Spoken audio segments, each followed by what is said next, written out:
जब तक आप भारतीय जनता पार्टी उनके भ्रष्ट अधिकारियों के साथ सामने आके मुकाबला नहीं करोगे, तब तक आप उनकी चोरी, बेईमानी और डकैती से जो वोटों की करने वाले हैं, आप उससे नहीं जीत पाओगे। ये मेरी गारंटी है। उनका काम सिर्फ और सिर्फ एक है कि चुन के ऐसे वोटर्स को काटना जो भारतीय जनता पार्टी को वोट नहीं देते। उनमें से एससी, ओबीसी और मुस्लिम, सिख, क्रिश्चियन, बौद्ध के वोट तो 100% वो ज्यादा से ज्यादा काटेंगे ही। इलेक्शन कमीशन ऑफ इंडिया के भ्रष्ट अधिकारी भारतीय जनता पार्टी आरएसएस के कार्यकर्ताओं के रूप में काम कर रहे हैं। वो आरएसएस और बीजेपी ही हैं। बिहार में तो इससे पहले के सारे इलेक्शन 2003 के बाद से सब झूठे थे, तो ये सरकार ही झूठी बैठी है। फिर अगर खत्म नागरिकता खत्म, तो फिर एससी एसटी के लोग ना किसी के पास नौकरी रहेगी, ना किसी के पास अपना घर रहेगा, वो सब छीन लिए जाएंगे, क्योंकि नागरिकता से ही घर लेने की, प्रॉपर्टी लेने की ताकत होती है हमारे पास। दशकों से आरएसएस और बीजेपी के कार्यकर्ता, खास तौर पे उनके पन्ना प्रमुख, इसी काम पे लगे होते हैं कि वो एक एक घर को आइडेंटिफाई करते हैं कि ये घर हमें वोट देता है नहीं देता है, ये बूथ हमें वोट देता है नहीं देता है, ये एरिया हमें वोट देता है नहीं देता है। तो उनको उनकी उंगलियों पे होती हैं सब चीजें कि यहाँ से हमें वोट नहीं मिलने वाले। नमस्कार, मैं ज्योति यादव और आप देख रहे हैं उल्टा चश्मा यूसी। राजधानी दिल्ली के चुनाव से पहले दोस्तों, आपको याद होगा कि आम आदमी पार्टी से अरविंद केजरीवाल ने एक बड़ी बैठक की थी। उन्होंने कहा कि किस प्रकार से बीजेपी वोट काटना चाहती है। जहां उन्हें लगता है कि वहां पर उन लोगों के वोटर्स नहीं है, तो उन लोगों को वोट काटने के लिए एक नया षड्यंत्र रचा जा रहा है। तब इस मुद्दे को नजरअंदाज किया गया था, लेकिन अब बिहार के चुनाव से ठीक पहले तेजस्वी यादव ने एक बड़ी बैठक की और बड़ी प्रेस कॉन्फ्रेंस की, और उन्होंने कहा कि आखिरकार जो चुनाव आयोग है, जो भाजपा की कठपुतली बना हुआ है, वो नए सिरे से वोटर लिस्ट में नाम क्यों ऐड करना चाहता है। आखिरकार पुराने तरीके से जो चलता आ रहा है उसे स्वीकार क्यों नहीं कर रहा है। क्या बिहार चुनाव में भी एक बड़ा षड्यंत्र होने वाला है? क्या वोटों की चोरी बिहार चुनाव में भी होगी? पूरे विषय पर चर्चा करने के लिए सुप्रीम कोर्ट के वकील महमूद प्राचा से हम सीधे बातचीत करेंगे। वोटों में चोरी किस प्रकार से हो सकती है और क्या इसमें भाजपा का षड्यंत्र है, या फिर जो आरोप लगाया गया है कि चुनाव आयोग अब सीधे तौर पर भाजपा की कठपुतली है। तेजस्वी यादव के इन आरोप को सर कैसे देख रहे हैं? देखिए, आरोप तो बिल्कुल ठीक है, लेकिन उनसे भी ज्यादा सच्चाई, उनसे भी ज्यादा है कुछ। कठपुतली नहीं है election commission. Election commission of India के भ्रष्ट अधिकारी भारतीय जनता पार्टी आरएसएस के कार्यकर्ताओं के रूप में काम कर रहे हैं।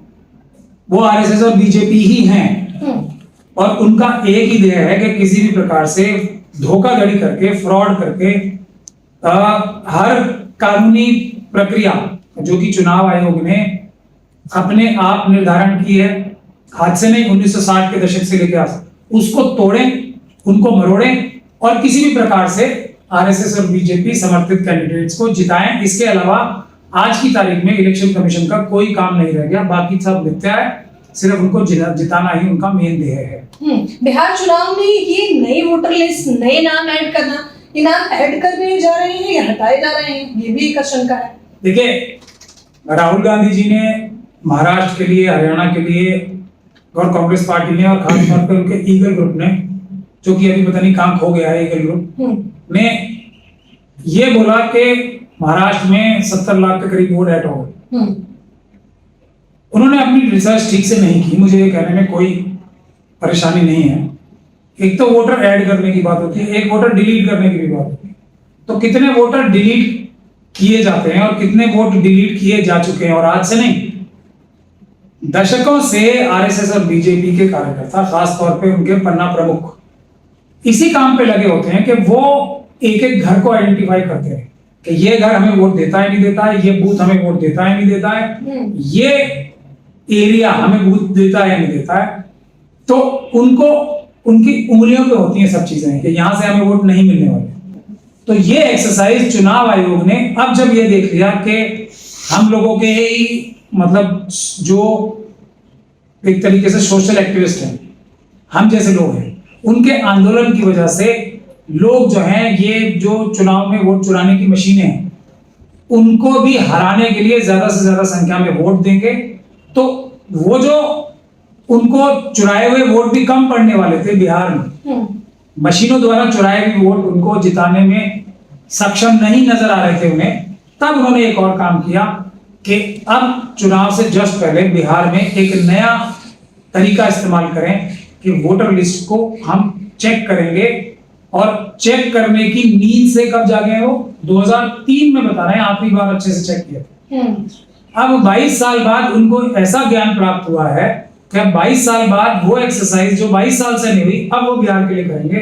तो क्या अब भी किसी को उनकी मंशा में शक हो जाना चाहिए? उनका काम सिर्फ और सिर्फ एक है कि चुन चुन के ऐसे वोटर्स को काटना जो भारतीय जनता पार्टी को वोट नहीं देते। उनमें से एससी, ओबीसी और मुस्लिम, सिख, क्रिश्चियन, बौद्ध के वोट तो 100% वो ज्यादा से ज्यादा काटेंगे ही। ये बात तेजस्वी यादव साहब अपने दिमाग में अच्छे से फिक्स कर लें कि अगर दो चीजें, अब ये नया काम तो शुरू कर दिया है, अगर वो पेपर बैलेट से चुनाव ही करवाने में सक्षम हो जाए, उसके लिए आंदोलन में हमारा साथ दे दे, तो अब भी पेपर बैलेट से चुनाव हो सकते हैं, तो फिर उन्हें कैंपेनिंग करने की जरूरत नहीं है। जनता स्वयं ये हाल कर देगी भारतीय जनता पार्टी का और उनके सहयोगियों का कि एक एक सीट पे जमानत बचाने के लाले पड़ जाएंगे एनडीए के कैंडिडेट्स को। ये जनता इतना काम कर देगी उनका। लेकिन अगर चुनाव मशीनों द्वारा ही होते हैं और उसके ऊपर ये तुर्रा और के चुन चुन के जो लोग बीजेपी के खिलाफ वोट देते हैं उनको काटने की एक्सरसाइज की जाएगी, तो मैं नहीं समझता कि एनडीए को सरकार बनाने से कोई भी रोक सकता है। इसलिए ये प्रेस कॉन्फ्रेंस करने का समय नहीं है, सड़क पे आने का काम है। दिल्ली में भी आए और हम लोग उनके साथ रहेंगे, उनके कार्यकर्ताओं के साथ रहेंगे। बिहार में भी आंदोलन लॉन्च करें। सत्ता ऐसे नहीं मिलती है। बेईमान व्यक्ति किसी पद पे बैठ जाए तो वो ऐसे आराम से नहीं दे देगा आपको सत्ता। जो ये हमारे ऑपोजिशन पार्टी के लोग सोच रहे हैं कि जनता ही हमें जिता देगी, हमें सिर्फ एक प्रेस कॉन्फ्रेंस करनी है, हमें सिर्फ एक सोशल मीडिया पे कुछ लिख देना है या कैंपेनिंग करने निकल जाएंगे। जब तक आप भारतीय जनता पार्टी उनके भ्रष्ट अधिकारियों के साथ सामने आके मुकाबला नहीं करोगे, तब तक आप उनकी चोरी, बेईमानी और डकैती से जो वोटों की करने वाले हैं, आप उससे नहीं जीत पाओगे। ये मेरी गारंटी है। मेरी बात याद रखना आप लोग। मैंने लोकसभा चुनाव से भी पहले ये कहा था, वो तो उस वक्त तो हमारा ये आंदोलन मत पत्र वापस लाने का और मशीनों को भगाने का जोरों पे था, इसलिए 240 सीटों पर रुक गई बीजेपी। उसके बाद हरियाणा के इलेक्शन से पहले मैंने यही कहा था, महाराष्ट्र के इलेक्शन से पहले ये कहा था, अब बिहार के इलेक्शन से पहले भी मैं ये कह रहा हूं, अभी भी समय है। आप लोग भारतीय जनता पार्टी की एक एक सीट पे उनको जीतने के लाले पड़वा सकते हो। शर्त यह है कि मशीनों के खिलाफ आंदोलन करो और ये एक्सरसाइज तो पूरी तरीके से रद्द होनी चाहिए। और उसके लिए अगर अदालत जाने का काम करना है तो बिल्कुल ना जाए, उसके लिए हम लोग बैठे हैं।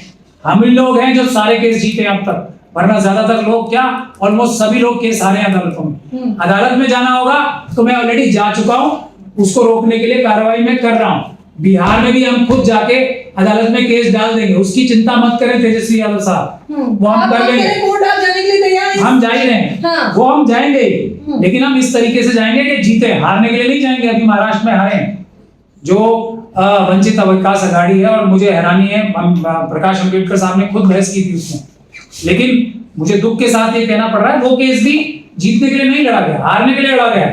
तैयारी नहीं थी उनकी, और वो जजमेंट में भी लिखा हुआ है। जज साहब ने ये तक लिखा है कि जिन लोगों को पिटीशन में ये तक नहीं पता कि पार्टीज कौन होनी चाहिए, जिन लोगों को ये भी नहीं पता कि कोई भी चीफ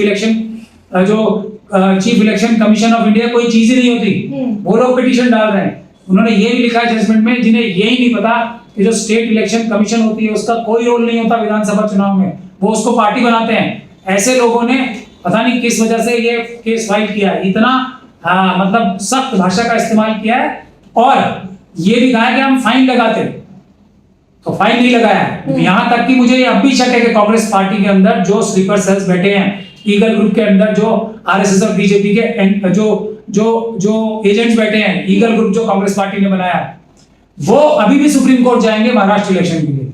देखिए, मतलब बेवकूफी की कोई हद होती है।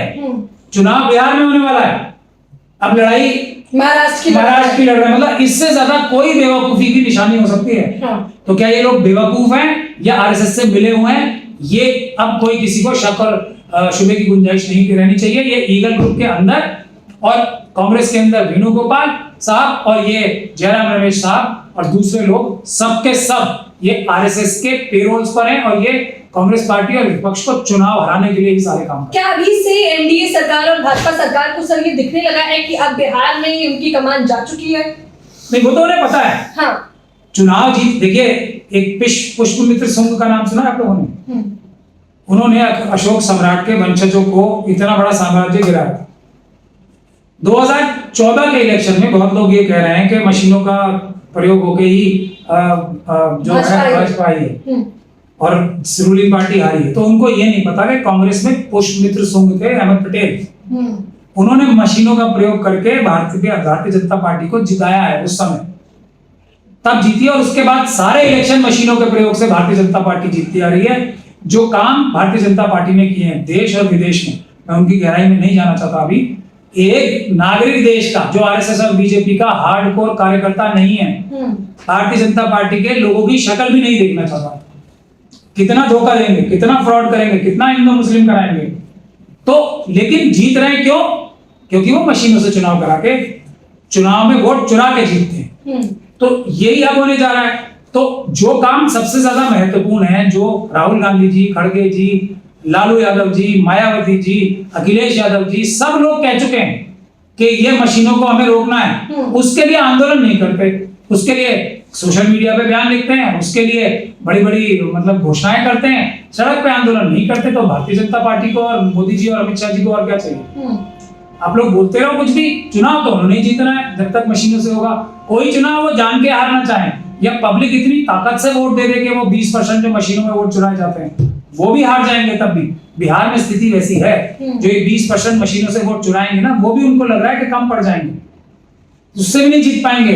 तो इसीलिए उन्होंने ये काम शुरू किया। एक और काम शुरू किया महत्वपूर्ण, जो उन्होंने 24 तारीख की जो प्रेस कॉन्फ्रेंस करके बोली है, जितनी भी रजिस्टर्ड अनरिकग्नाइज्ड पॉलिटिकल पार्टीज हैं उनको भी बैन करने की कार्रवाई शुरू कर दी है। यानी कि पूरी की पूरी नूरा कुश्ती होगी।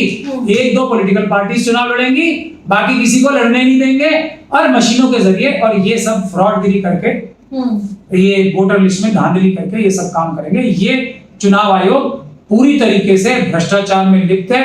हम लोग अपनी लेवल पे कोशिश कर रहे हैं। हमने तो चुनाव आयोग के इसी काम की वजह से एफआईआर दर्ज कराने की कोशिश कर रखी है और हमने कोर्ट में भी केस डाल रखा है, क्योंकि दिल्ली पुलिस तो अमित शाह साहब के अंडर में है, वो कौन सी एफआईआर कर देगी? उसमें हमारी पॉलिटिकल पार्टी के लोग मदद नहीं कर रहे हैं आंदोलन में करने। ये एक झूठा दिखावा प्रेस कॉन्फ्रेंस करके कर रहे हैं। तो मुझे तो ये जो आपने किया है, आप बता रहे हैं कि आपने एफआईआर वगैरह और आप कोर्ट पहुंचने वाले हैं, ये क्या कुछ है? क्योंकि ये दस्तावेज जो आप दिखा रहे हैं ये यही है कि वोटर लिस्ट में देखिए मजेदार बात क्या है कि चुनाव आयोग क्या कह रहा है कि चुनाव आयोग की जिम्मेदारी होती है उसके अधिकारियों की कि वोटर लिस्ट में सभी नाम आ जाए और उसमें कोई गड़बड़ी ना हो।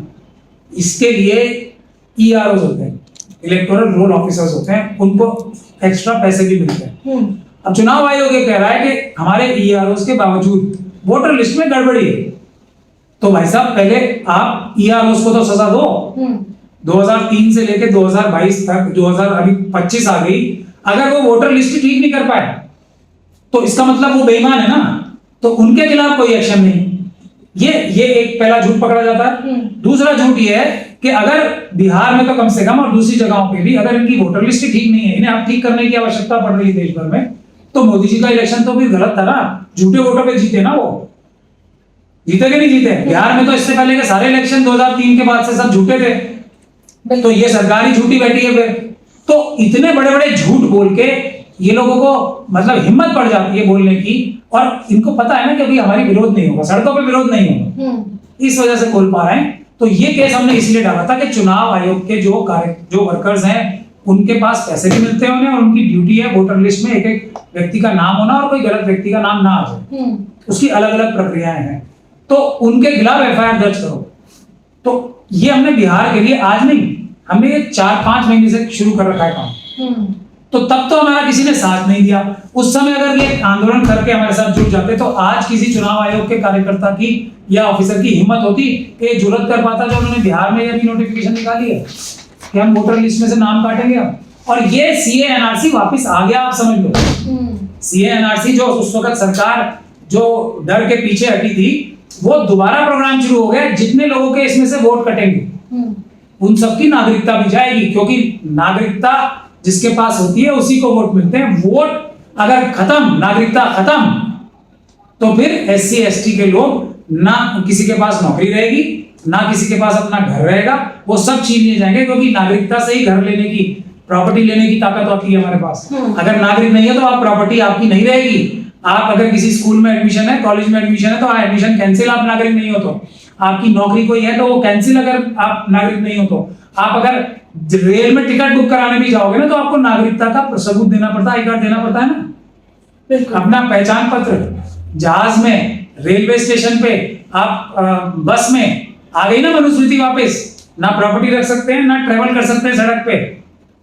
तो ये स्थिति होने जा रही है। इसीलिए मैं जनता से निवेदन करता हूं, ये पॉलिटिकल पार्टीज तो अपने AC कमरों में बैठी रहेंगी, आप लोगों को खुद सड़कों पे आना पड़ेगा अगर आपको अपने अधिकारों की रक्षा करनी है, अपने नागरिकता के हक को बचाना है। अगर सच में जनता खुद चाहती है कि निष्पक्ष चुनाव हो, तो उन लोगों को सड़कों पर आना पड़ेगा, क्योंकि विपक्षी पार्टियां जिस प्रकार से ट्वीट रिट्वीट कर रही हैं, इससे कोई भी असर नहीं पड़ने वाला है। लेकिन तस्वीरें सीधे तौर पर दोस्तों साफ हो चली हैं कि बिहार में NDA सरकार को अभी से डर सताने लगा है कि इस बार शायद उनकी सरकार ना बन पाए। फिलहाल इस चर्चा के बारे में आप लोग मुझे अपनी राय जरूर दें। कैमरामैन नावेद के साथ ज्योति यादव, उल्टा चश्मा UC।